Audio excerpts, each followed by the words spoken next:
네, 이번 한 주간 시장의 큰 그림을 그려보는 시간입니다. 변수를 하나하나 도움 말씀 자세하게 들어보도록 하죠. 한국투자증권 자산관리전략부의 김대준 투자전략팀장 모셨습니다. 어서 오세요. 네, 안녕하세요. 네, 일단 이번 주에는 FOMC 의사록도 발표가 되고 연준 인사들의 발언이 상당히 많더라고요. 네. 금리 인하에 대한 기대감을 좀 키울 수 있는 발언이 나올지 궁금한데 어떻게 예상하고 계세요? 사실 이번 예정되어 있는 스케줄은 금리 인하에 대한 기대보다는 오히려 금리 인하가 조금 더 늦어질 수 있다. 이 네. 얘기를 하는 걸로 좀 맞춰질 가능성이 높아요. 이미 주말 사이에 연준 위원들 또 몇 명이 얘기를 했거든요. 하나는 이제 월러 연준 이사라고 굉장히 매파적인 성향을 띠는 사람인데 일부러 통화 정책에 대한 이야기를 안 했습니다. 그리고 보우먼 이사는 오히려 금리 인상 가능하다. 네. 이런 얘기를 했는데 지금 미국 내에서 물가 내림세가 그렇게 생각보다 빠르지 않기 때문에 금리 인하가 빠르게 진행되기보다는 약간 뒤쪽으로 늦춰질 가능성이 높고요. 여기에 대한 이야기들 그리고 그 근거들을 아마도 FOMC 의사록 그리고 연준 위원들의 발언을 통해서 확인을 할 수 있을 것 같습니다. 그래서 지금 시장에 연초에 있었던 금리 인하에 대한 기대는 사실 지금은 좀 많이 약화가 됐고요. 이 시점이 늦어지는 거 아니냐 네. 여기에 대해서 조금 더 걱정을 하고 좀 관찰을 해봐야 되는 그런 시점이 아닐까 생각을 합니다. 오히려 금리 인하 시점이 늦어질 수 있을 것이다. 이런 컨센서스가 형성이 되고 있다라고 말씀해 주셨는데 한국은행의 또 금통위도 목요일에 예정이 돼 있잖아요. 이 네. 부분은 어떻습니까? 네, 한국은행 금통위가 목요일 5월 23일 날 네. 예정이 되어 있는데요. 아마도 기준금리를 동결할 것으로 그러겠죠. 예상을 합니다. 예. 거의 대부분 다 그렇게 생각을 하실 거고요. 왜냐하면 이 하는 총재가 기존에 이 미국하고의 통화 정책이 독립적이지 않다 얘기를 했기 때문에 네. 한국이 물가가 조금 빠진다 하더라도 금리를 선제적으로 내리기에는 굉장히 조금 했던 말들이 있어서 부담스러운 형국이에요. 근데 지금 한국의 물가가 그렇게 또 빠지고 있지는 않거든요. 그렇죠. 이 소비자 물가하고 다르게 또 생활 물가는 굉장히 높게 유지가 되고 맞아요. 있기 때문에 이 금리를 당분간 좀 높게 유지할 가능성이 높고 연준의 스탠스를 보고 결정을 하는데 연준의 스탠스가 금리 인하 쪽이 아니기 때문에 이번에 한국은행도 금리 동결로 갈 가능성이 높다 이렇게 보고 있습니다. 네. 그리고 이러한 통화 정책 기조에 따라서 환율은 어떻게 움직일까요? 사실 환율이야 요즘에 급등락이 너무 심해서 어떻게 네. 전망하고 계십니까? 일단 환율이 1,350원에서 왔다 갔다 하고 네. 있는 상황이거든요. 근데 이 환율은 한국뿐만 아니라 이 글로벌 달러화의 흐름에 따라서 달라질 전망이에요.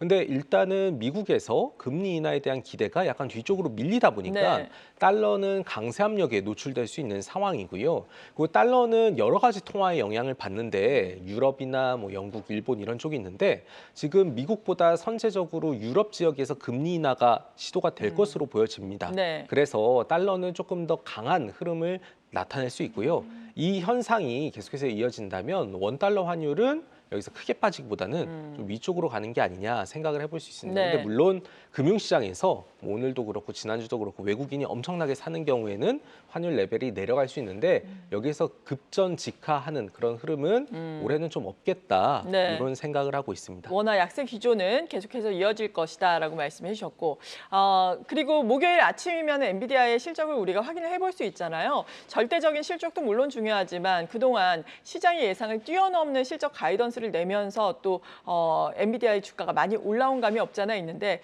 이번에는 눈높이가 좀 너무 높지 않나. 과연 가이던스가 이것보다 높게 나올 수 있을 것인가. 여기에 대해서 상당히 의견이 분분한 것 같아요. 네, 저도 오기 전에 네. 엔비디아 실적을 좀 봤는데요. 일단 매출 같은 경우에는 아마도 246억 달러 정도, 네. 그리고 EPS는 5.63달러로 이전 분기보다 높아요. 그리고 작년에 동일했던, 그러니까 전년 동기하고 비교하면 거의 배 이상으로 뛰어져 있는 상황입니다. 그러겠죠. 근데 최근에 우리가 이 엔비디아를 지켜본 한 3개월간의 흐름들을 보게 되면 계속해서 수주가 나오고 있고 물량이 부족하다 그러고 네. 공급 쪽에서 굉장히 조금 축소가 되어 있는 상황들을 보실 수가 있었을 겁니다. 여기에다가 가격 상승세도 이어졌거든요.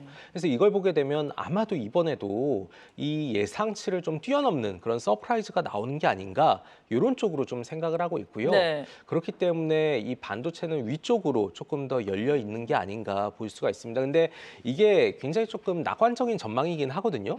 근데 혹시라도 만약에 이 예상보다 하회했다 이러면 또 급변동이 있겠죠. 그래서 엔비디아와 관련해서 한국의 반도체 굉장히 연결이 되어 있는데 네. 일단 엔비디아는 실적의 좋고 나쁨을 떠나서 장 종료 이후에 발표가 됩니다. 5월 22일 장 종료 미국 시간으로요.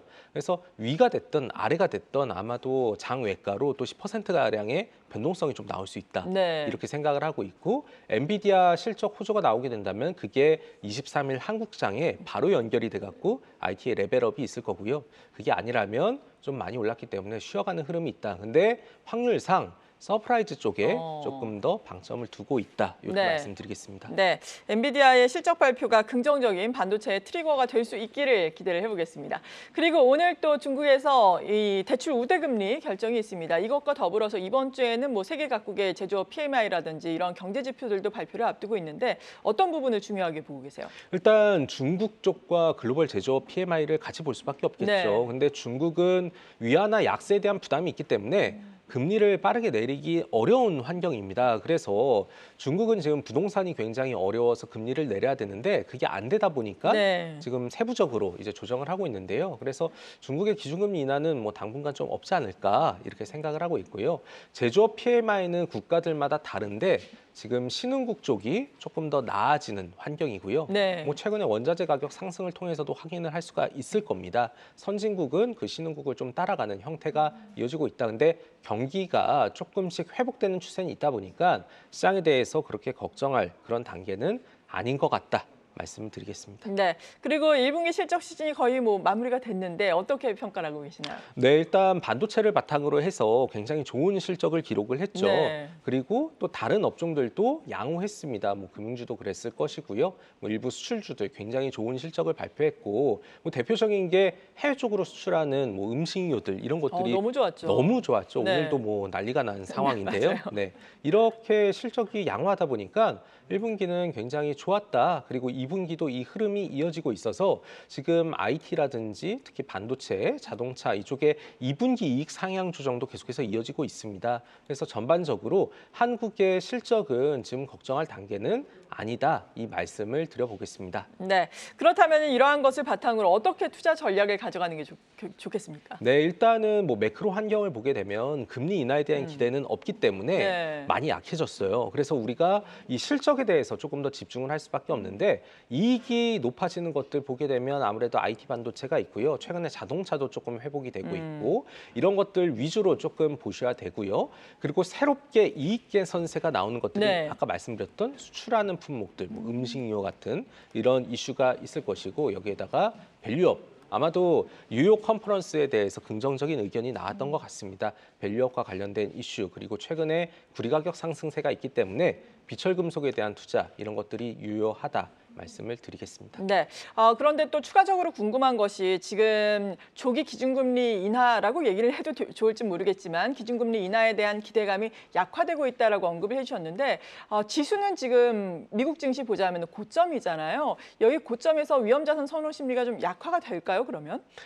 금리 인하에 대한 기대가 약해지고 있는 건 사실인데 어쨌든 지금 미국 증시를 이끄는 것들 뭐 네. 매그니피션트 7에서 조금 더 축소가 됐는데요. 사실 이 종목들은 굉장히 약점이 없는 주식들입니다. 실적만 잘 나오게 되면요. 매크로 환경에 관계없이 그냥 시장을 끌고 가기 때문에 이런 종목들은 미국 증시의 금리 부담에도 불구하고 조금 더 올라갈 여지가 있고요. 아마도 미국 채금리 10년물이 막 5%까지 가면 그때는 무너지겠지만 그게 아니라면 계속해서 이 추세는 이어질 수 있다. 이렇게 보고 있고 한 가지 예를 들게 되면 매그니피션트 7은 유로존 19개 국가의 시가총액을 다 합친 것보다 높습니다. 네. 그러니까 굉장히 큰 규모의 안정적인 기업들이 끌고 올라가게 되면 미국 증시는 조금 더 위쪽으로 갈 수 있다 이렇게 생각을 하고 있습니다. 네. 그렇다면 국내 증시도 코스피 같은 경우에는 2,800선을 넘어서지 못하고 있잖아요. 계속해서 강한 저항선이 되고 있는데 이걸 강하게 돌파하면서 우상향 기조를 이어갈 것으로 봐도 좋을까요? 한국하고 미국이랑은 좀 속도가 다를 것 같고요. 일단 미국은 확실한 주도주들이 끌고 가는 장세이고 네. 한국은 순환매가 계속 도는 흐름이거든요.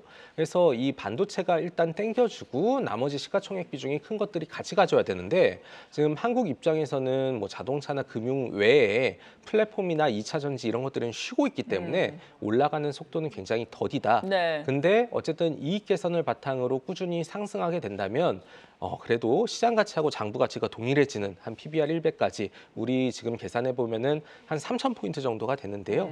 길게 본다면 아마도 거기까지 한번 시도는 해볼 수 있지 않을까 이런 생각을 갖고 있습니다. 네, 지금까지 한국투자증권 자산관리전략부의 김대준 투자전략팀장과 함께했습니다. 고맙습니다. 네, 고맙습니다. 계속해서 다양한 경제 이슈를 알고 싶다면 구독과 좋아요, 알림 설정 부탁드립니다. AI 캐스터 권미정이었습니다.